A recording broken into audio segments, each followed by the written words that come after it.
Shavua Tov, everyone. Welcome to Tillis Tell Stories for Saturday night. The title of this week's video is How to See the King, Running, Walking, or Waiting. I modified it and supplemented it from the book of Treasure of Hasidic Tales on the festivals by Harav Hagon Shai Zevin, as translated by Reb Uri Kaplun.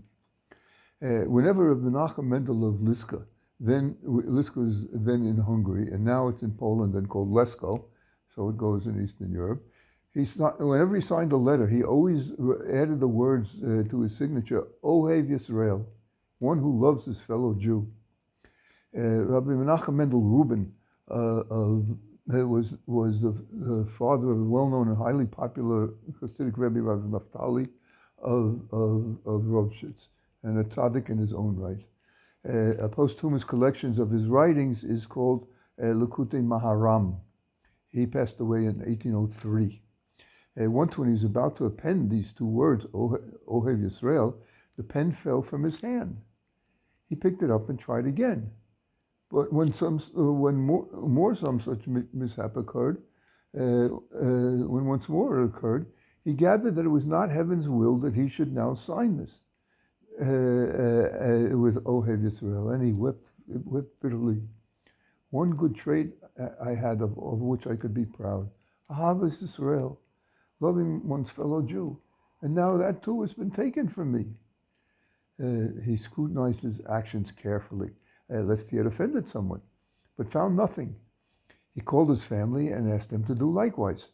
It transpired that the same morning there had been a caller, some coarse and unspiritual fellow who wore the kind of hat that was favored by the vulgar yokels of the provinces. He had asked to be admitted to the tzaddik, but his family had not allowed him. To enter. So Rabbi Menachem Mendel at once instructed his attendants to find the man and to bring him to his study. They hunted in vain from one corner of the town to the next, from one inn to the next tavern.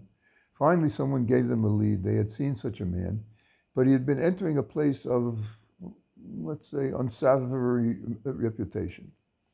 He headed straight there and found him and told him that the tzaddik wanted to see him and talk to him, but he refused.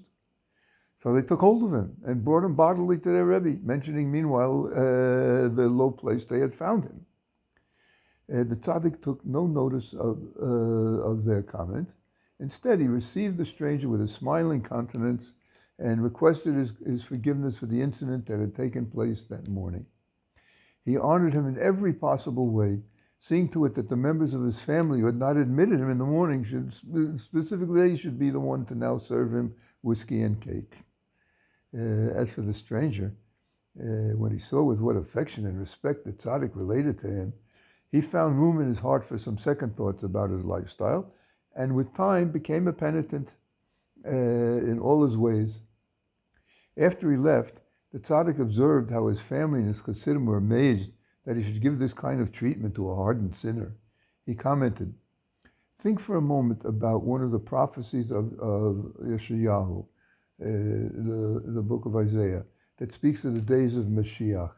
And by the way, this verse, Isaiah 66:20, is also the part of the Haftorah when Rosh Chodesh falls on a Shabbat.